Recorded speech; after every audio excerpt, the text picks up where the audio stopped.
Hello everyone, आज हम Excel में काउंट से रिलेटेड एक क्वेश्चन को सॉल्व करेंगे।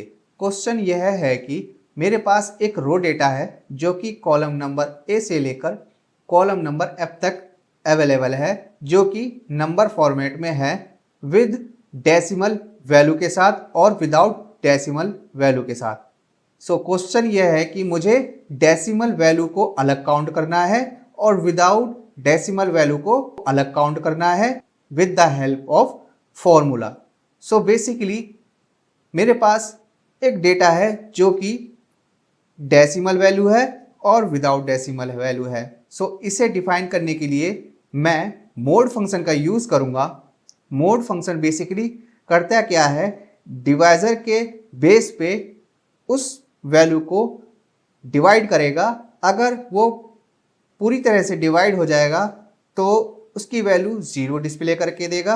अगर वो वैल्यू पूरी तरह से डिवाइड नहीं होगा तो उसका जो डेसिमल वैल्यू है उसे हमें 0 के साथ शो करके देगा। सो इसी के हेल्प से हम डेसिमल वैल्यू और विदाउट डेसिमल वैल्यू को काउंट करेंगे with the help of count plus if.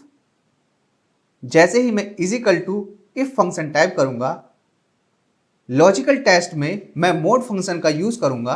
Mode function में मैं सेल का जो रेंज है A2 से लेकर F17 तक का उसे लूंगा, इसे फ्रीज करूंगा F4 प्रेस करके, कोमा 1 से डिवाइड करूंगा, ब्रैकेट क्लोज।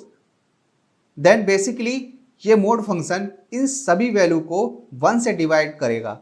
अगर वो पूरी तरह से डिवाइड हो जाएगा तो 0 डिस्प्ले करके देगा। अगर पूरी तरह से डिवाइड नहीं होगा तो उस वैल्यू को पॉइंट में डिस्प्ले करके देगा। देन मैं यहाँ पे एक क्राइटेरिया यूज करूंगा, नॉट इज इक्वल टू 0। अगर वो value not is equal to 0 है देन ट्रू में 1 चला जाए, अदरवाइज उसकी वैल्यू ब्लैंक शो करे।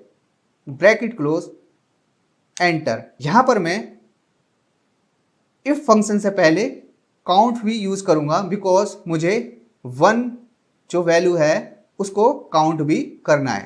तो काउंट फंक्शन यूज करूंगा, काउंट ब्रैकेट क्लोज, एंटर। आप देखेंगे कि जो मेरा डेसिमल वैल्यू है 1 2